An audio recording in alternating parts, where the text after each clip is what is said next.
students, welcome back to Vigyan Academy. Today we are here with a discussion on a very important topic for your examination from polity. So the topic is the amendment of the constitution. Very important. इसे सवाल भी आए हुए हैं पहले, ठीक है? So let's go ahead and discuss the chapter, right? So now, what is amendment? What do you mean by the amendment of the constitution? See, we know the Constitution of India is the supreme law of our land. There is nothing above the constitution. संविधान constitution हमें जो भी बोलता है, we are bound to listen to that, we are bound to do that. ठीक है, we are bound by it.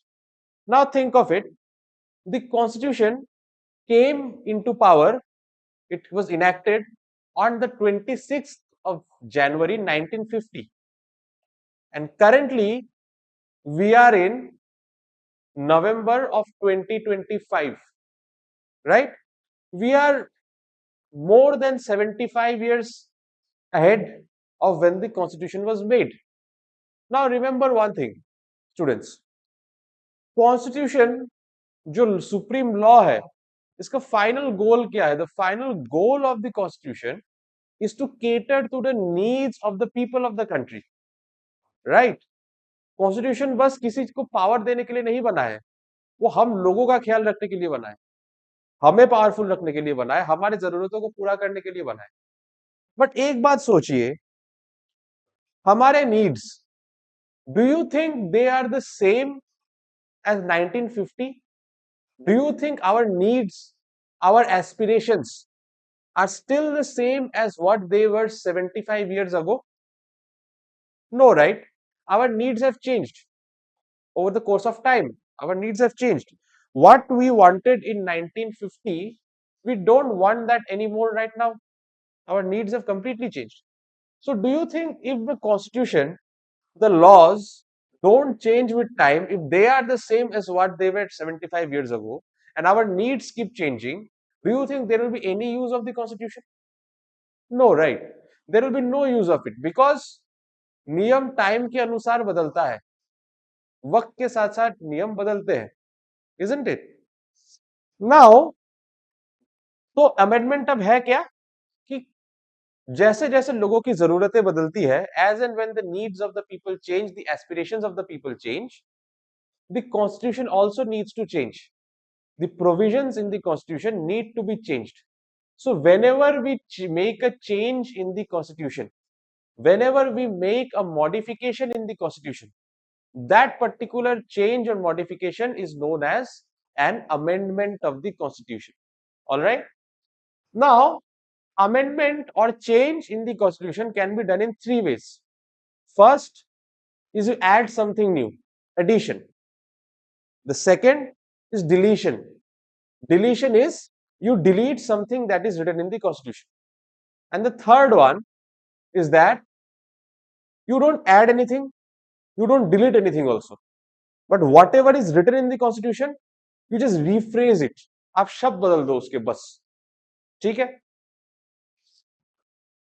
अब constitution को अमेंड कौन कर सकता है?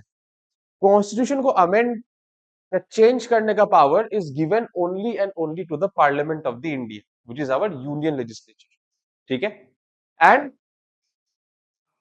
the article 368 of our constitution describes the procedure for the amendment of constitution, कि अगर constitution को amend करना है तो उसका procedure क्या है और amend करने का power किसके पास है. These two things are mentioned in article 368 of the Indian constitution. Now, why do we need amendment? As I said, you see, the needs of national development, कि हमारे देश को डेवलपमेंट कैसे चाहिए, हमारे देश के स्ट्रेंथ्स एंड वीकनेसेस क्या है, ये टाइम के अनुसार चेंज होते रहते हैं. And because of this the laws of the nation also need to change. Plus there may be popular demand also. Popular demand है, इन लोगों के बीच में भी तो एक डिमांड हो सकता है ना. पीपल माइट डिमांड कि यार ये हमें सही नहीं लग रहा है, इसको चेंज करो. अब संविधान हमारा, सरकार हमारा, संविधान सरकार के लिए तो नहीं है, संविधान हमारे लिए है. अगर हम कह रहे हैं कि संविधान में कुछ ठीक नहीं, उसको बदलो, then of course the constitution needs to change in that case. Now let's look at some cases regarding the amendment of the constitution. The first case is Shankari Prasad Deo versus the Union of India 1951. ठीक है, constitution को amend किया गया था, amend करके दो articles, article 31A और 31B को कॉन्स्टिट्यूशन में डाला गया था अमेंडमेंट करने के बाद। इस केस में आर्टिकल 31A और 31B के इंक्लूजन को चैलेंज किया गया था कोर्ट में। The inclusion of these two new articles were challenged in court. ठीक है, and in the case it was found that all these changes are constitutional in nature, that the changes that were made, the two new articles that were added, they were completely constitutional in nature. There was nothing unconstitutional, there was nothing that was illegal or wrong. Now this case also said that what does the word law include? ठीक है, this case also gave a verdict that if you make an amendment under article 368, अगर article 368 use करके आप कोई भी amendment करते हो, then such an amendment will not be included under the meaning of the word law. मतलब law बोलते हैं, अगर law में हम क्या क्या include कर सकते हैं, तो कोर्ट ने कहा कि 368 के अंडर अगर कोई भी amendment होता है, you cannot include such an amendment under the meaning of law. ठीक है, moving on, the next case, Golaknath versus the state of Punjab 1967. ठीक है, ये इंडिया का I think second largest bench case है. The Kesavananda Bharati case was heard by 13 जजेस, Golaknath case was heard by 11 जज bench. ठीक है, इस केस में यह कहा गया कि एफआरस यानी हमारे fundamental rights, they are outside the purview of the amendatory process. मतलब फंडामेंटल राइट्स का अमेंडमेंट नहीं हो सकता, फंडामेंटल राइट्स को अमेंड नहीं कर सकते. और शंकरी प्रसाद देव केस में क्या कहा था कोर्ट ने कि अगर कोई भी अमेंडमेंट एक्ट होता है, अमेंडमेंट एक्ट को लॉ के अंदर नहीं गिना जाएगा. बट यहां पे कोर्ट ने अपना जजमेंट को ओवरटर्न कर दिया. ओवरटर्न करके अब कोर्ट क्या बोल रहा है, कोर्ट कह रहा है कि अगर कोई कॉन्स्टिट्यूशनल अमेंडमेंट एक्ट होता है, अब such an act will be counted as a law. ठीक है, पहले बोला गया था कि कोई अमेंडमेंट एक्ट को लॉ नहीं माना जाएगा शंकरी प्रसाद केस में, बट अब गोलकनाथ केस में इसको ओवरटर्न करके कहा जा रहा है कि अमेंडमेंट एक्ट को भी लॉ बोल के ही माना जाएगा. और ये क्लैरिफाई कर दिया गया था कि आर्टिकल 368 में खाली प्रोसीजर लिखा हुआ है अमेंडमेंट करने का, बट अमेंडमेंट करने के पावर के बारे में कुछ नहीं लिखा हुआ. एक्चुअली ये ट्रू है. जब कॉन्स्टिट्यूशन शुरू में बना था इंडिया में 1950s में, उस टाइम 368 में बस प्रोसीजर ऑफ अमेंडमेंट लिखा हुआ था, पावर ऑफ अमेंडमेंट नहीं मेंशन था, and it was made clear in the Golaknath case. ठीक है, और उसके बाद इस केस में कोर्ट ने सजेस्ट किया कि फिर से कॉन्स्टिट्यूएंट असेंबली बना लो नया करके, जैसे इंडिपेंडेंस के टाइम बना था, और नया कॉन्स्टिट्यूएंट असेंबली बना के डिसाइड कर लो कि आर्टिकल 368 में सिर्फ प्रोसीजर ही होना चाहिए या पावर भी होना चाहिए. उसके बाद आया the 24th constitutional amendment act. सरकार ने 24th कॉन्स्टिट्यूशनल अमेंडमेंट एक्ट लाया 1971 में. ये एक्ट क्या था, इस एक्ट ने बोला nothing in article 13 shall apply to an amendment made under article 368. इस एक्ट में यह कहा गया कि अगर आर्टिकल 368 के अंडर कोई अमेंडमेंट बनाया जाता है, आर्टिकल 13 में जो भी रेस्ट्रिक्शंस है वो ऐसे अमेंडमेंट पे लागू नहीं होगी.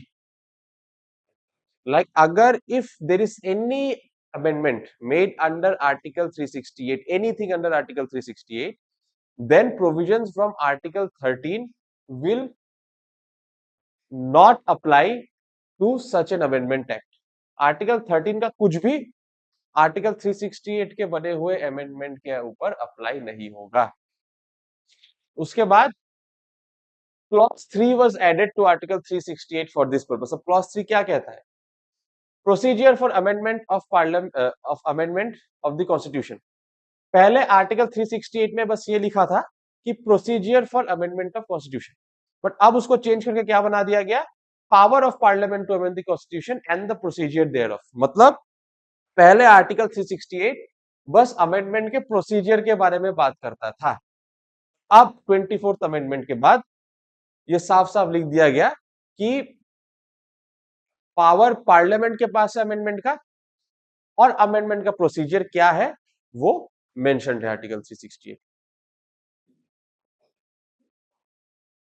अब इसके बाद कुछ क्या क्या चेंजेस हुए हैं देखते हैं। 1971 में 25th अमेंडमेंट आया है।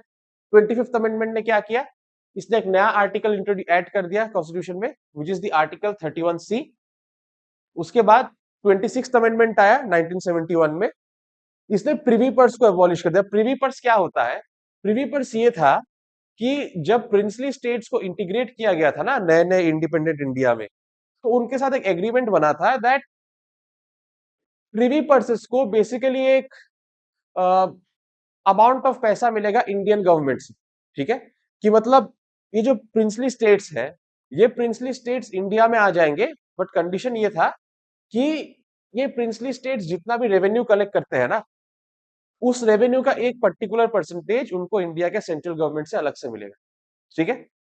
बट 25th अमेंडमेंट के बाद इंदिरा गांधी गवर्नमेंट ने प्रिवी पर्स को अबॉलिश कर दिया, which was actually very right decision to do, क्योंकि इस देश के धन कोष से पैसा निकाल निकाल के प्रिंसली स्टेट्स को देना is not a very good decision to do actually. इस पर्टिकुलर अमेंडमेंट के बाद Madhavrao Scindia he actually went on to file case against the Indira Gandhi government because he was a part of I think the royal family of Gwalior, like they had the power of this revenue privy purse collection and all in the princely state area, ठीक है। तो privy purse हटाने के लिए क्या किया गया, article 291 को डिलीट कर दिया गया, ठीक है।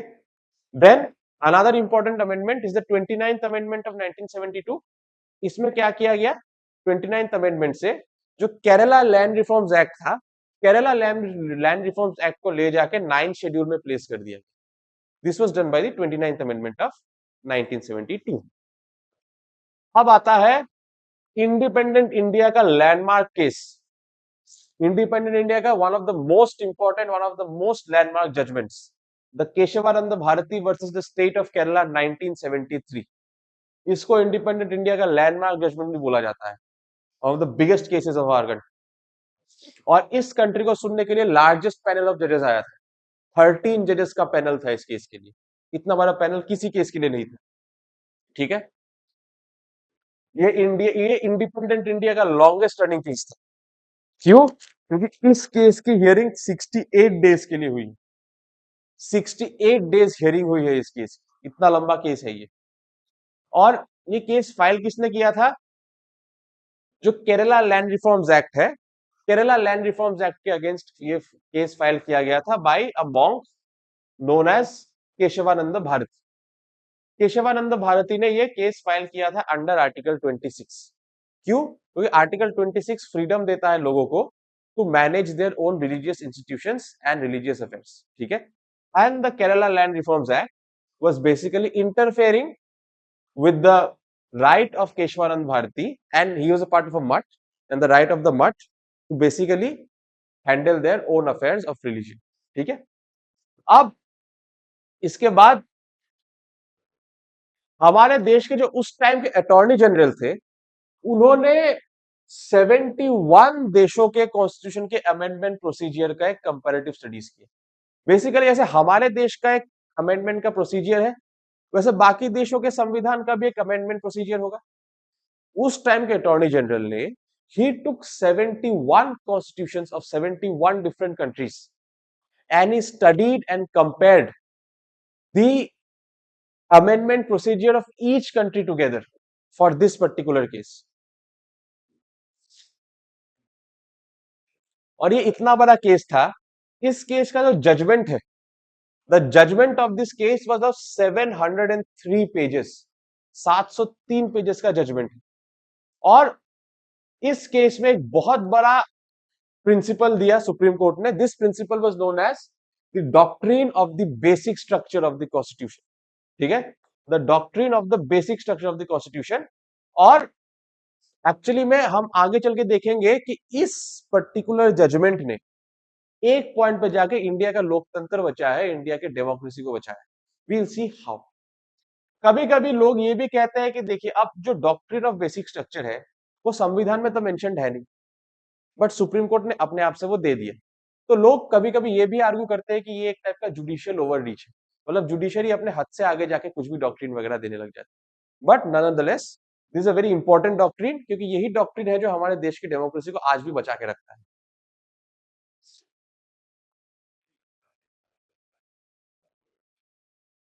वो है कि डॉक्ट्रिन ऑफ बेसिक स्ट्रक्चर है क्या। देखिए, हमारे संविधान के कुछ बेसिक फीचर्स हैं, हमारे कॉन्स्टिट्यूशन का एक बेसिक फाउंडेशन है, ठीक है, उसका एक बेसिक आइडेंटिटी है, उसके उसका एक एसेंस है बेसिकली, यू कैन से। और उस बेसिक एसेंस को अगर हम कॉन्स्टिट्यूशन से छीन लेंगे तो हमारे कॉन्स्टिट्यूशन का कोई मीनिंग ही नहीं रहेगा। If you just take away or you change the basic foundation, because our constitution is built on some basic ideas, on some foundational ideas, ठीक है। if you do something in an amendment which you can say changes the foundational idea of our constitution, then it is said that you are hurting the basic structure. So basically the founding idea, the basic principles, the salient features of our constitution, they are the basic structure of our constitution. Because if you take away these basic foundations, then our constitution will have no meaning, it will have no significance. अब ऐसे कौन सी चीजें हैं हमारे संविधान में which are part of its basic structure.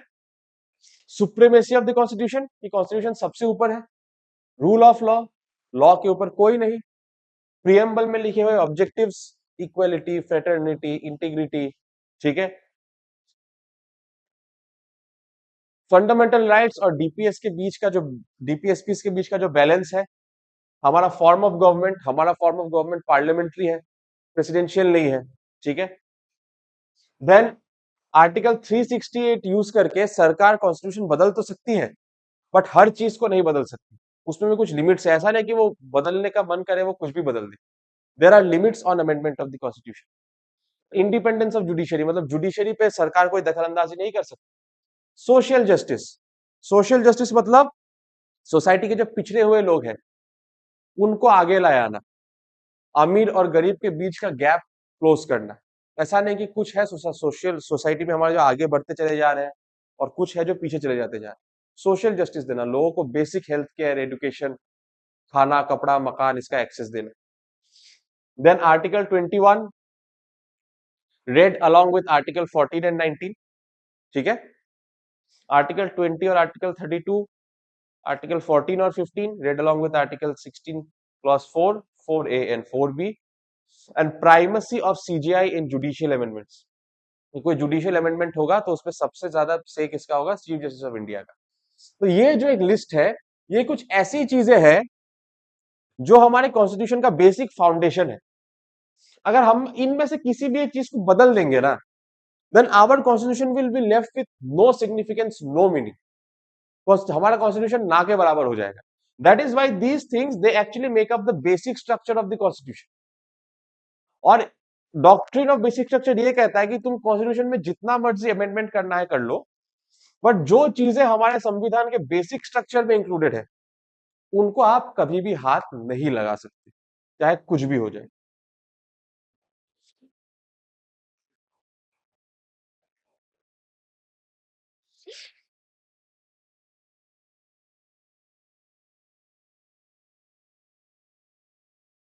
अब देखते हैं कि केशवानंद भारती केस ने इंडिया के डेमोक्रेसी को कैसे बचाया। Our former prime minister Shrimati Indira Gandhi, so Mrs. Gandhi was actually disqualified from her position of prime minister by the Allahabad High Court on allegations of electoral malpractice, कि उन्होंने अपने इलेक्शन कैंपेनिंग में देश की संपत्ति को यूज किया है, इसी एलिगेशन, ठीक है। उसके बाद Mrs Gandhi declared a national emergency in India. Emergency के time she pass two amendments, the 39th amendment and the 41st amendment. 59 amendment क्या कहता है, no case can be filed in any court for electoral malpractices against president, vice president, governor and prime minister after their election. मतलब 39 amendment ये कह रहा है कि vice president, president, prime minister और गवर्नर, ये चार लोग जब भी इलेक्ट हो जाएंगे, इन चारों का एक बार इलेक्शन हो गया उसके बाद आप इलेक्टोरल मैल प्रैक्टिसेस के बेसिस पे इन पे कभी कोई केस नहीं कर सकते। 41st अमेंडमेंट ये कह रहा था कि नो सिविल और criminal case can be filed against president, governor और prime minister even after they cease to hold the post. मतलब 41st अमेंडमेंट ये बोल रहा था कि प्रेसिडेंट, गवर्नर और प्राइम मिनिस्टर एक बार ये लोग इस पोजीशन पे आ गए तो इस पोजीशन से हटने के बाद भी, मान लो कि मैं आज प्राइम मिनिस्टर बन गया और 5 साल बाद मैं प्राइम मिनिस्टर नहीं रहा, तो प्राइम मिनिस्टर ना रहने के बाद भी कभी भी कोई मेरे ऊपर कोई सिविल या क्रिमिनल केस नहीं फाइल कर सकता। कि अगर आप एक बार प्रेसिडेंट, गवर्नर या प्राइम मिनिस्टर बन गए, उस पोस्ट से हटने के बाद भी कभी भी कोई आप पे कोई क्रिमिनल या सिविल केस नहीं कर सकता। ठीक है। Now if you see these two are very draconian laws, this a proper dictatorial law. It's basically like saying कि आप प्राइम मिनिस्टर या प्रेसिडेंट या वाइस प्रेसिडेंट को कभी हाथ ही नहीं लगा सकते, वो चाहे कुछ भी कर ले। And this is a wrong thing. At that time supreme court ने क्या किया? सुप्रीम कोर्ट ने दोनों अमेंडमेंट्स को स्ट्राइक डाउन कर दिया। क्या, क्यों स्ट्राइक डाउन किया? सुप्रीम कोर्ट ने लॉजिक ये दिया कि based on the Kesavananda Bharati judgment, ये जो दो अमेंडमेंट्स है, ये दोनों अमेंडमेंट इंडिया के कॉन्स्टिट्यूशन के बेसिक स्ट्रक्चर को हार्म कर रही है। तो doctrine of basic structure use करके कोर्ट ने इन दोनों अमेंडमेंट्स को खारिज कर दिया। And that is why we say that the Kesavananda Bharati case actually save the democracy of India. अगर ये केस नहीं होता, डॉक्ट्रिन ऑफ बेसिक स्ट्रक्चर नहीं होता, तो ये दोनों अमेंडमेंट स्ट्राइक डाउन नहीं होते और अभी ऐसा सिस्टम होता कि हम, दुनिया में कुछ भी हो रहा है, देश में कुछ भी हो रहा है, तुम प्राइम मिनिस्टर और प्रेसिडेंट पे कभी कोई केस नहीं कर सकते।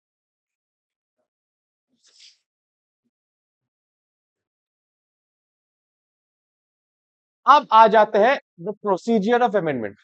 अगर मुझे कॉन्स्टिट्यूशन में अमेंडमेंट करना है तो उस अमेंडमेंट का प्रोसीजर क्या होगा? Let's have a look.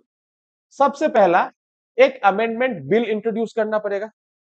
अब वो bill either of the houses of parliament में हो सकता है। तुम लोकसभा में भी इंट्रोड्यूस कर सकते हो, राज्यसभा में भी इंट्रोड्यूस कर सकते हो। अब जो बिल है, उस बिल को कोई मिनिस्टर भी इंट्रोड्यूस कर सकता है, कोई प्राइवेट मेंबर भी इंट्रोड्यूस कर सकता है। प्राइवेट मेंबर यानी ऐसा एमपी जो एमपी तो है बट मिनिस्टर नहीं।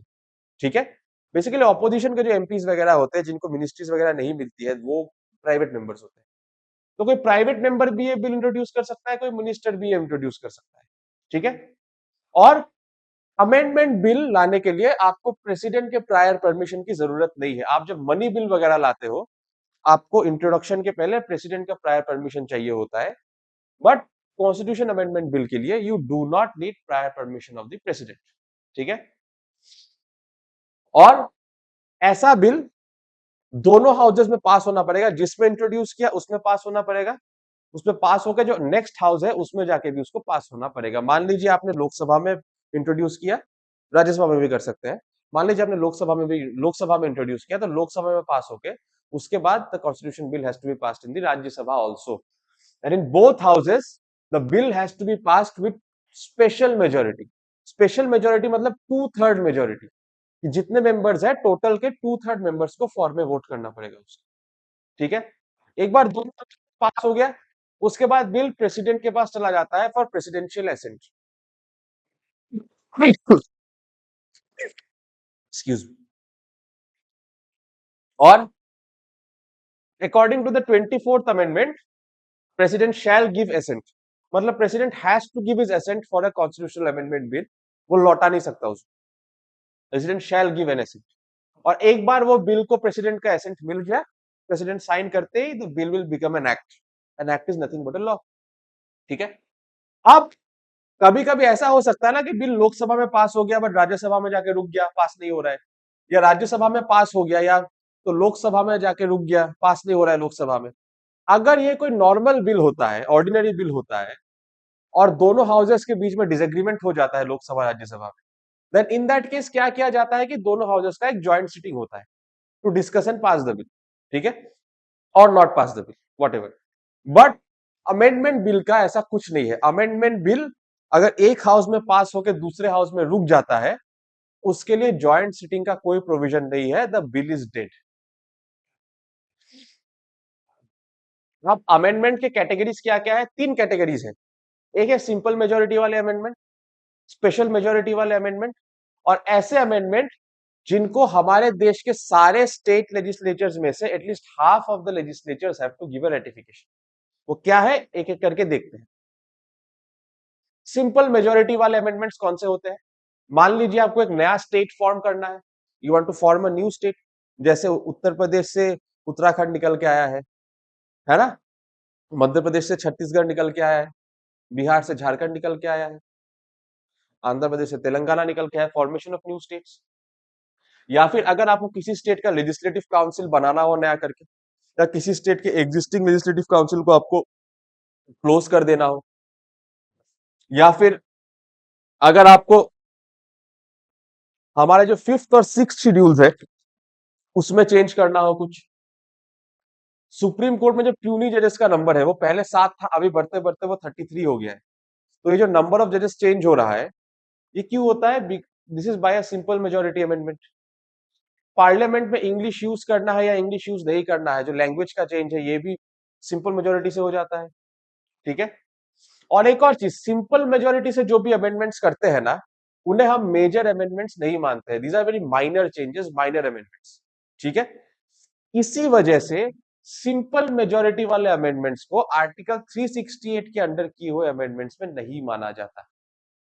अगर आर्टिकल 368 के अंडर आपको अमेंडमेंट करना है, then such an amendment has to be done using a special majority only. But if you are doing a minor amendment, these small changes using simple majority, which is more than half majority, ठीक है, such amendments are not considered to be amendments under Article 368. These are very minor amendments.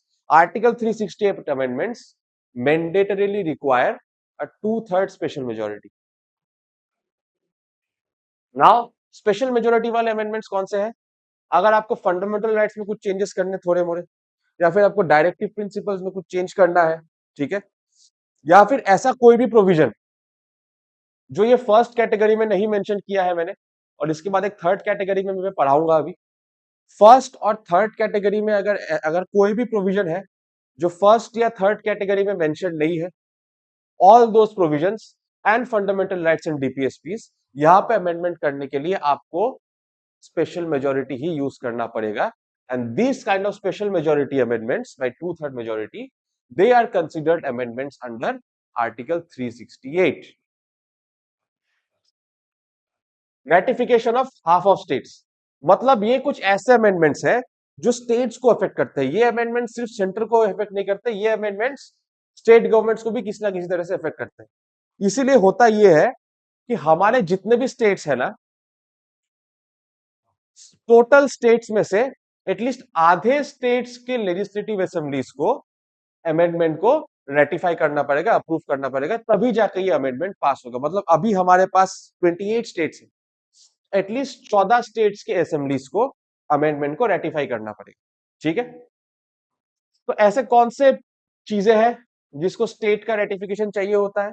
सबसे पहला है president का election, या फिर president के election का मैनर, मतलब कैसे इलेक्ट हो रहा है प्रेसिडेंट। ठीक है। इसमें स्टेट्स का रोल होता है इलेक्शन ऑफ प्रेसिडेंट, तो ये स्टेट अप्रूवल चाहिए इसके लिए। ठीक है। या फिर स्टेट गवर्नमेंट और यूनियन गवर्नमेंट का जो एग्जीक्यूटिव पावर है उसमें अगर कोई चेंजेस करना है, उसके लिए भी स्टेट अप्रूवल चाहिए।